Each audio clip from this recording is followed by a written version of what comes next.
Se pararmos para analisar, é curioso ver essa evolução do processo virtual e do próprio judiciário em si.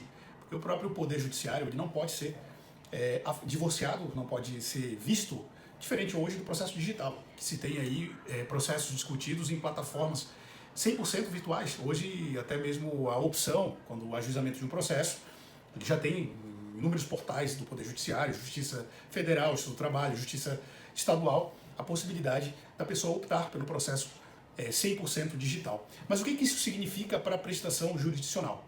Quando eu comecei há 20 anos atrás, como estagiário, etc., havia naquele tempo ainda o processo físico. E esse processo ele tinha todo um trâmite que resultava numa prestação jurisdicional bem mais lenta, até pelo que eu chamo de ciranda processual, que é entre uma decisão do juiz ou uma petição do advogado, que tem que passar pelo juiz, ir para o Ministério Público, voltar. Até mesmo esse trâmite físico, ele era bem mais complexo, como estagiário mesmo. Inúmeras vezes subi e desci o elevador do fórum com aqueles carrinhos carregados de processo. E hoje o que se tem é um processo completamente virtual que ele impacta diretamente nessa prestação jurisdicional. E essa prestação jurisdicional, vista a partir dessa ótica virtual, ela, se bem observada, ela promoveu uma mudança de 360 graus no Poder Judiciário, inclusive desde a prestação jurisdicional de primeiro grau até as últimas instâncias, os tribunais superiores. E hoje se tem um processo judicial que ele possibilita e até mesmo impõe ao advogado, às partes, que se aperfeiçoem dentro desses portais, dentro dessa dinâmica, dentro desse ritmo de prestação jurisdicional. A própria forma do advogado falar dentro do processo virtual, hoje, ela é totalmente diferente. Antigamente, não falo nem muito tempo atrás, mas 7, 8 anos atrás se tinha, por exemplo, a possibilidade do advogado ir para o tribunal, pedir a palavra, tinha que estar lá presente antes da sessão, se inscrever para poder fazer a defesa do seu constituinte.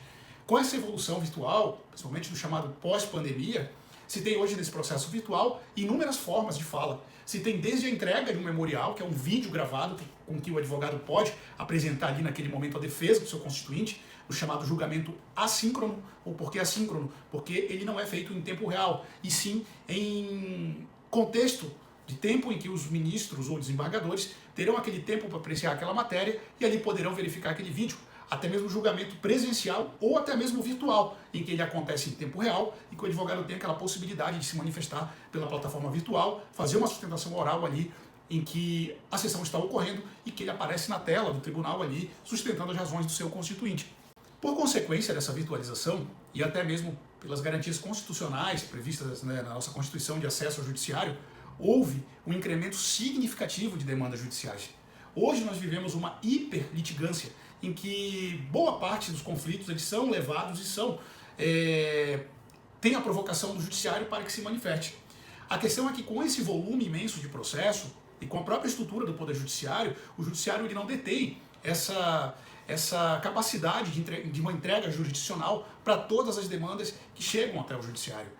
E aí há uma necessidade ali de decotar, seja até mesmo por questões formais. Nós verificamos hoje, por exemplo, o dilema das custas judiciais, como que isso é enfrentado pelo judiciário, e até mesmo quanto ao mérito, que é o que se chama da entrega da justiça, né? O judiciário ele tem que optar se ele consegue atender a toda essa demanda de uma forma célere, ou dar atenção extrema à qualidade, no entanto, deixar de lado essa celeridade e essa necessidade de prestação jurisdicional. E com isso se tem um papel fundamental na atuação do advogado, porque é ele quem vai ter essa leitura, esse entendimento de como que ele vai traçar essa linha comunicativa de representação na voz do seu constituinte, desde a ponta, desde quando ele ajuiza um processo, ou desde quando ele apresenta a defesa do cliente no seu processo, até mesmo passando pela comunicação com o magistrado, que ela tem que ser de uma forma ultra eficiente. O advogado não pode perder tempo com o juiz não tem tempo para estar atendendo a todo e qualquer reclamo do advogado ali, e se houver qualquer risco de um magistrado entender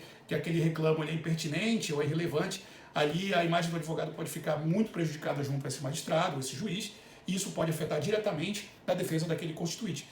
Portanto, é de suma importância haver essa racionalização do tempo, né, para que ele consiga entregar de ponta a ponta a melhor defesa, a melhor representação e, claro, possibilite o judiciário que também possa entregar uma prestação jurisdicional de acordo com as balizas do sistema de justiça.